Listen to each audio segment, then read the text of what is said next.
ماہرانہ جمعہ ہفتہ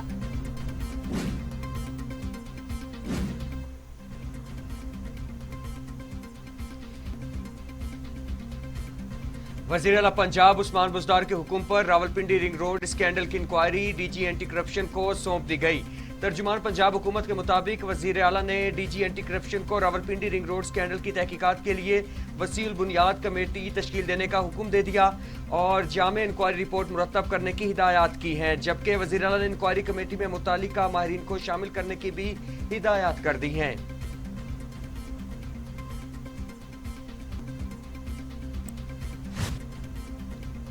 chairman NAB نے رنگ روڈ منصوبے پر مبینہ بدعنوانیوں کا نوٹس لے لیا، کہا تحقیقات بلا امتیاز اور قانون کے مطابق ہوں گی۔ نیب راولپنڈی نے تحقیقات کا حکم دے دیا۔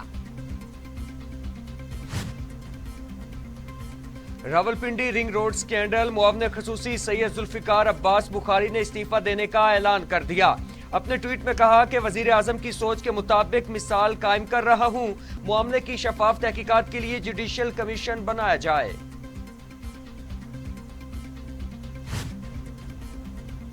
وزیر اطلاعات فواد چودھری حکومتی اہلکاروں کو احتساب کا خوف ہونا چاہیے، طاقتور ترین لوگ بھی قانون سے مبرہ نہیں۔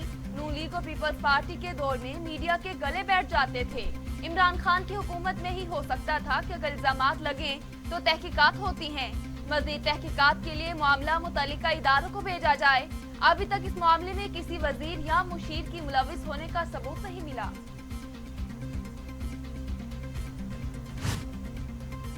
مسلم لیگ نون کے رہنما شاہد خاقان عباسی کہتے ہیں کہ نیب کے چیئرمین کو بھی ایک دن جواب دینا ہوگا۔ کل ایک معاون خصوصی نے استعفیٰ دیا۔ معاون خصوصی کا کسی حکومتی محکمے سے تعلق نہیں ہوتا، لوگوں کو بیوقوف نہ بنائیں۔ حکومت اصل مجرمان کو بچانا چاہتی ہے۔ جب حکومت ختم ہوگی تو یہ وزیر اور معاون خصوصی پہلی پرواز سے بیرون ملک جائیں گے۔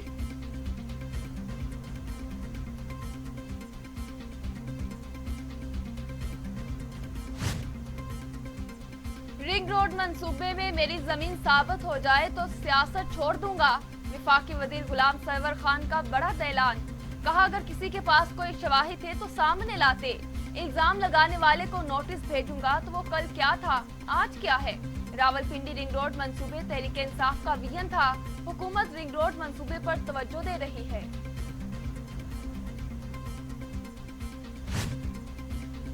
پیپلز پارٹی کی رہنما شہری رحمان کہتی ہیں کہ رنگ روڈ کرپشن اسکینڈل کی تحقیقاتی رپورٹ نے حکومت کو ایک بار پھر بے نقاب کیا۔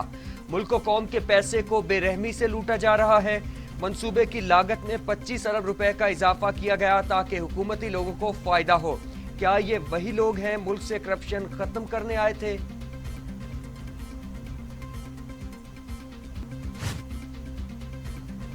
چیئرمین پیپلز پارٹی بلاول بھٹو زرداری کہتے ہیں جب سے عمران خان وزیر اعظم بنے ہیں آٹے کی قیمتوں میں 30% اضافہ ہوا ہے۔ ملک میں کھانے پینے کی اشیاء میں مہنگائی کی سالانہ شرح 15% تک پہنچ گئی۔ عمران خان نے بڑے بڑے دعوے کر کے اقتدار تو ہتھیا لیا مگر وہ ملک چلانے میں ناکام ہو چکے ہیں۔ جس ملک کے وزیر اعظم کو کشکول اٹھانے کے علاوہ کچھ اور نہ آتا ہو وہ کیسے مہنگائی کا خاتمہ کرے گا۔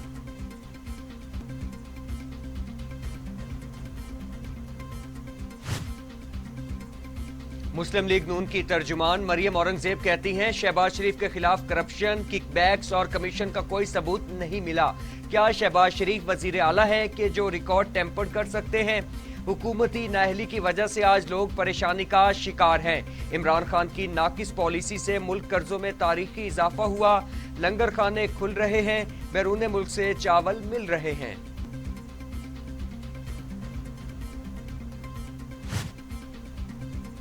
شہباز شریف کو بیرون ملک جانے سے روکنے کا معاملہ، جسٹس علی باقر نجفی کی شہباز شریف کی متفرق درخواست پر سماعت۔ لاہور ہائی کورٹ کا درخواست باقاعدہ سماعت کے لیے مقرر کرنے کا حکم۔ جب شہباز شریف کو اجازت دی گئی، ایف آئی اے حکام عدالت میں موجود تھے۔ شہباز شریف چیک اپ کے لیے ملک سے باہر جانا چاہتے ہیں۔ عدالتی حکم کے باوجود ایئرپورٹ پر روکنا افسوسناک ہے، وکیل اعظم نذیر تارڑ کا بیان۔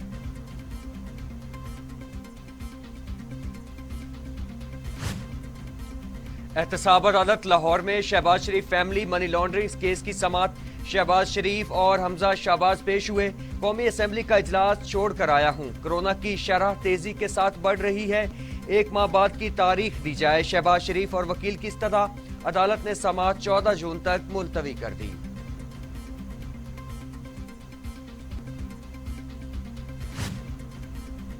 پاکستان میں کورونا وائرس 24 گھنٹوں میں مزید 135 انسانی زندگیاں نگل گیا، اموات 19,752 ہو گئیں، مزید 2,566 افراد میں وائرس کی تشخیص۔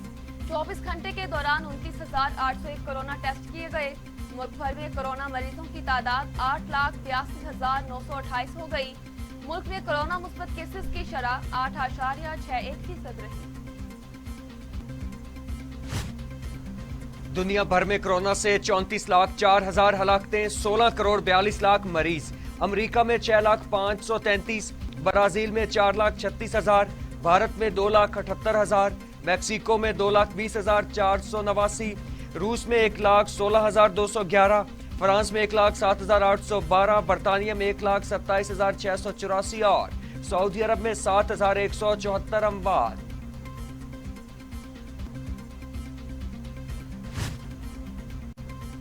نئے پاکستان پر اعتماد کا شکریہ۔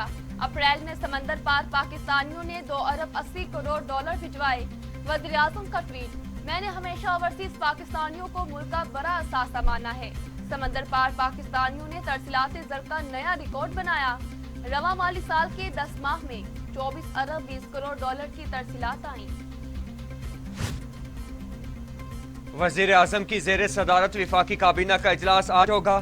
فلسطین کی موجودہ صورتحال، وزیر اعظم کے دورہ سعودی عرب کے حوالے سے بھی تبادلہ خیال ہوگا۔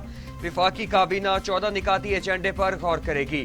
کرتارپور راہداری منصوبے کا پیپر رول سے استثناء بھی ایجنڈے کا حصہ۔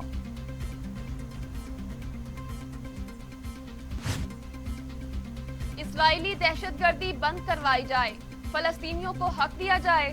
پاکستان میں جمعے کو سرکاری طور پر یوم احتجاج منانے کا اعلان۔ وزیر اعظم عمران خان نے تیاریاں مکمل کرنے کی ہدایت کر دی۔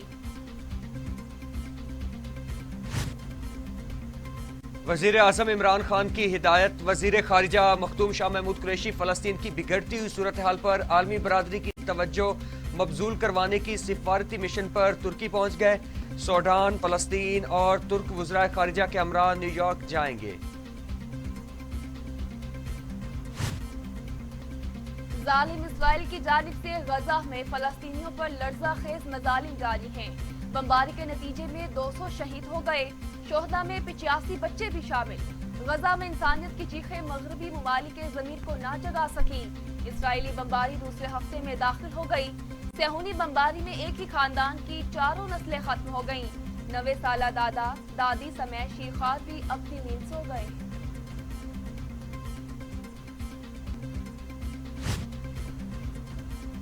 امریکی صدر جو بائیڈن اور اسرائیلی وزیر اعظم نیتن یاہو کے درمیان ٹیلی فونک رابطہ۔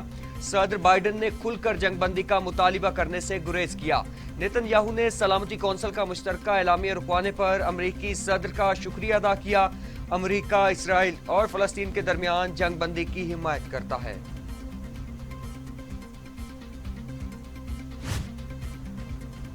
مظلوم فلسطینیوں کی حمایت میں دنیا بھر میں مظاہرے۔ ٹورنٹو میں انسانوں کا سمندر امڈ آیا۔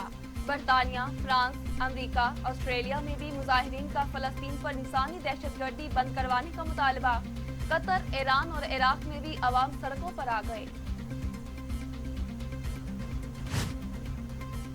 Army chief general Qamar Javed Bajwa سے یورپی یونین کی سفیر اینڈرولا کی ملاقات۔ خطے کی مجموعی سیکیورٹی کی صورتحال پر تبادلہ خیال۔ افغان عمل پر پیش رفت پر بھی گفتگو۔ یورپی یونین کی سفیر نے خطے میں امن کے لیے پاکستان کی کوششوں کو سراہا۔ آرمی چیف کہتے ہیں کہ یورپی یونین کے ساتھ مختلف شعبہ جات میں تعلقات کو فروغ دینا چاہتے ہیں۔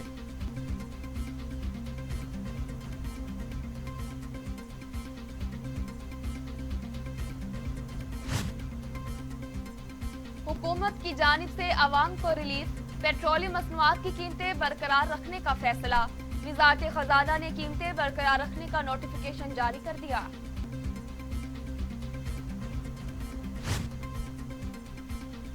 افغان صدر اشرف غنی کہتے ہیں کہ امریکی فوج کے انخلا کے ساتھ طالبان سے جنگ کے لیے بھی تیار ہیں۔ طالبان کو انتخابات پر مبنی سیاسی نظام قبول کرنا ہوگا۔